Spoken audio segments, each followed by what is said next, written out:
Silver returned 144% last year. The S&P 500 did 17%, and almost nobody is talking about it. Gold? 63% in 2025, nearly 4 times the stock market. 53 all-time highs in a single year. Central banks bought over 1,000 tons 3 years in a row, unprecedented in modern history. 2022 alone was the highest single year since 1967. $89 billion poured into gold ETFs, largest inflow ever recorded. Meanwhile, every talking head on financial television spent the year telling you to stay in the S&P, buy the Magnificent Seven, don't fight the AI trade. And for 3 years straight, a simple, boring gold ETF quietly crushed all of it. Nobody ran that headline. Nobody put that on a chyron, because it doesn't fit the story they're selling you. Well, today I'm running that headline. And by the end of this video, you're going to see data that Wall Street would rather you didn't pay attention to. I'll be honest with you. For years, I dismissed gold. I thought it was a relic. Something for doomsday preppers and guys who bury coins in their backyard. If you understood compound interest and dollar cost averaging, you didn't need gold. That's what I believed. I was wrong. About 2 years ago, I stopped listening to narratives and started looking at actual performance numbers. And what I found made me uncomfortable. Gold was winning, silver was winning, and the S&P 500, the thing we've all been told is the only game in town, was losing. Not by a little. By a lot! Today I'm showing you exactly what I found. 3 ETFs, 3 years of data, and a supply crisis in silver that almost nobody in the mainstream is covering. Let's start with the scoreboard. Side by side, no excuses. GLD, the SPDR Gold Shares ETF, world's largest gold ETF. $151 billion in assets. In 2023, GLD returned 12.7%. S&P did 26.3%. Stock market won that round. 2024, GLD returned 26.66%. S&P returned 25 flat. Gold slipped ahead by 1.66%, and the financial media didn't even blink. They were too busy writing the 40th article about Nvidia. 2025. This is where it gets real. GLD returned 63.68% in calendar year 2025. S&P did 17.9%. Gold beat the stock market by nearly 46 points. That's not a close game. That's a blowout with the starters on the bench. 2026 so far, S&P is negative. GLD is still green. Now I'm going to say something that might upset the boggleheads in the audience. I'm not telling you to sell your index funds. What I am telling you is that the assumption that stocks always win, that passive indexing is always the smartest move, has been wrong for 3 consecutive years. And if you weren't paying attention, you missed one of the biggest wealth-building opportunities of the decade. But gold's numbers, as impressive as they are, might be the less interesting story, because what happened with silver is borderline absurd. I'll get to that in a minute. But first, the rest of the scoreboard. SLV, the iShares Silver Trust, down 1% in 2023, up 21% in 2024, but still trailed the S&P. 2 years of underperformance, easy to write off. Then 2025, SLV returned 144.66% in calendar year 2025. Let me put that in dollars. 10,000 into SLV at the start of 2025 becomes roughly 24,500 by December. That same 10,000 in the S&P, 11,800.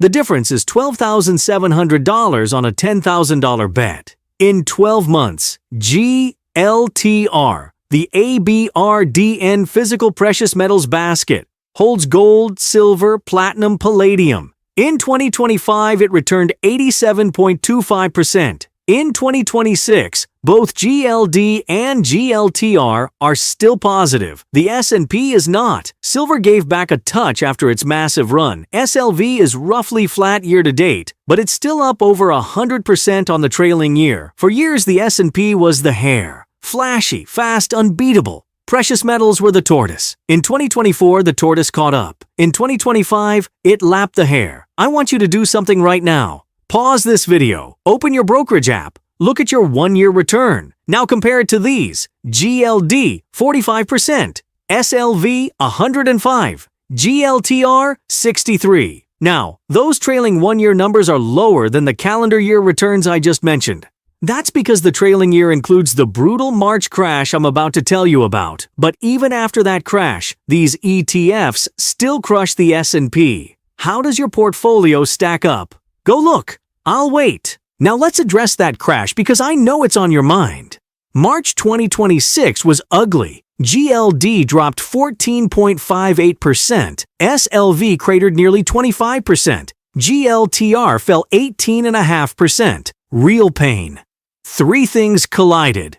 The US-Iran situation escalated, crude above $100, S&P posted 5 straight weekly drops, markets went into full liquidation.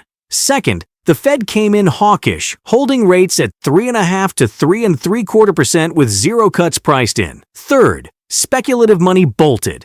Treasury Secretary Bessent blamed Chinese traders. Analysts called it tourist money leaving. The weak hands folded. Here's the part most people miss. And this is critical. VanEck studied every major gold bull market in modern history. The 1976 to 1980 cycle had 5 corrections of 10% or more. Still delivered 500% total returns. The 2001 to 2011 cycle? Same thing.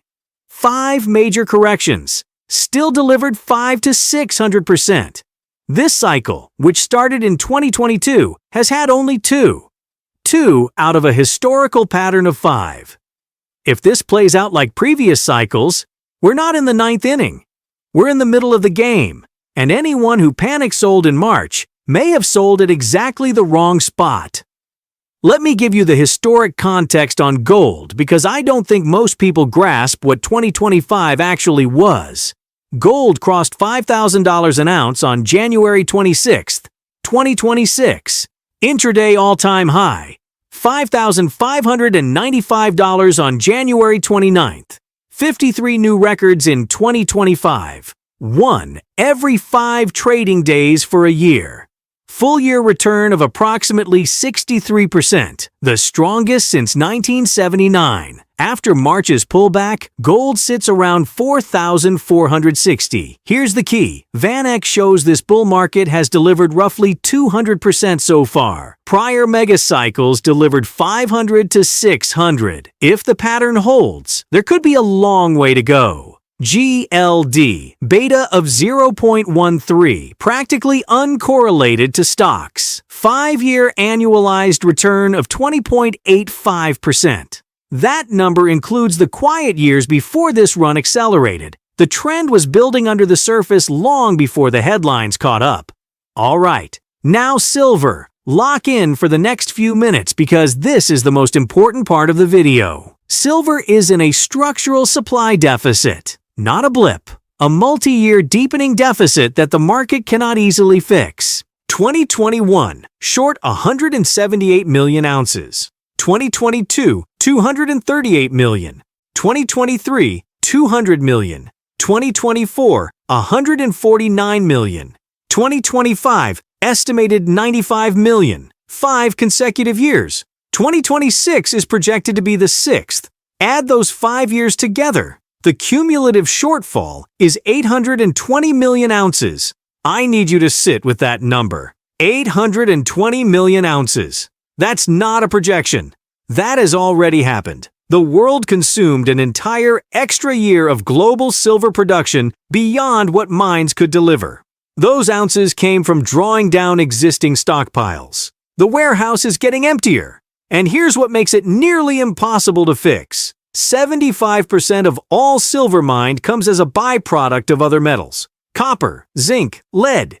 You can't just decide to mine more silver. There's no switch to flip, no valve to open. Total mine production has actually declined 7% since 2016. We're producing less silver than we were a decade ago. Meanwhile, demand is exploding. Industrial use hit a record 680 million ounces in 2024, 4th consecutive all-time high. Solar panels now consume 17% of total supply, up from 5.6% in 2015. Every solar panel installed on every rooftop on every continent needs silver, and that number only goes up. In 2025, silver was added to the U.S. critical minerals list. When the government starts classifying something as critical, that tells you everything about where supply security stands. Imagine a warehouse that ships out more product every year than it receives.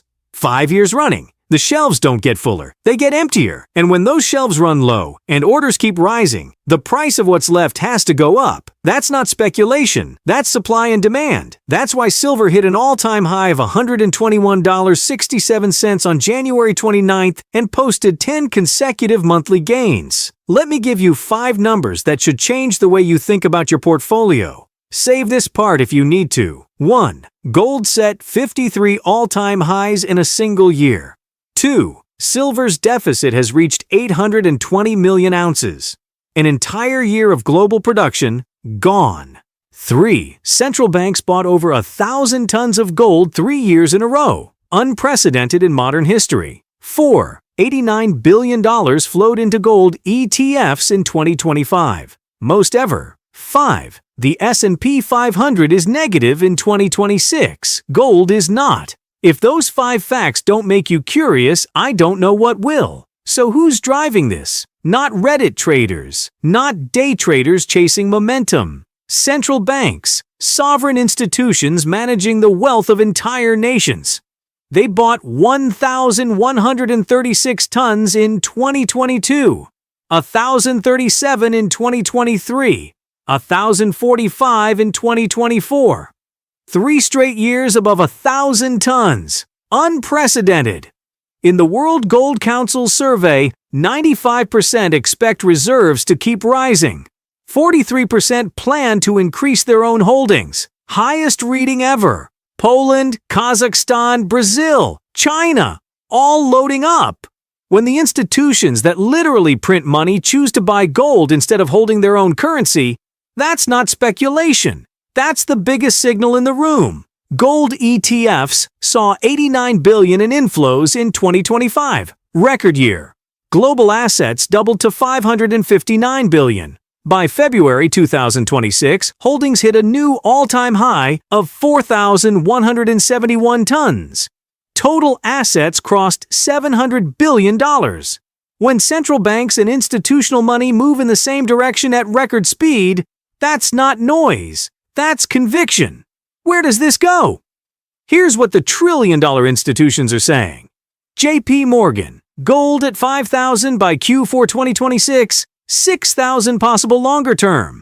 World Gold Council, 5 to 30% upside from here.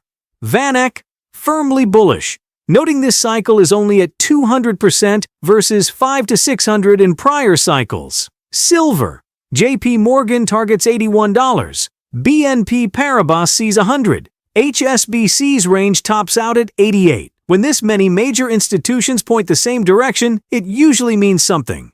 3 ETFs, 3 different fits. GLD, your anchor. Sleep at night gold exposure, $151 billion in assets, 0.4% expense ratio, beta of 0.13, minimal drama, maximum liquidity. SLV, the high-octane play, 105% trailing 1-year return, but that 25% March drawdown tells you what the ride feels like. Beta of 0.42, big swings, big upside.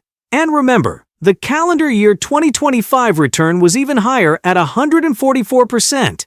The trailing number is lower because it includes the March crash. GLTR, the don't make me choose option. Gold, silver, platinum, palladium in one ticker. Beta of 0.21. 63% 1-year return. Broad exposure. Single decision. Important. Nothing in this video is financial advice. I'm sharing data and research to help you think for yourself. I'm not a financial advisor. I have my own positions and my own biases. Always do your own due diligence before putting your money to work. Now here's what I need from you. And this shapes what I create next.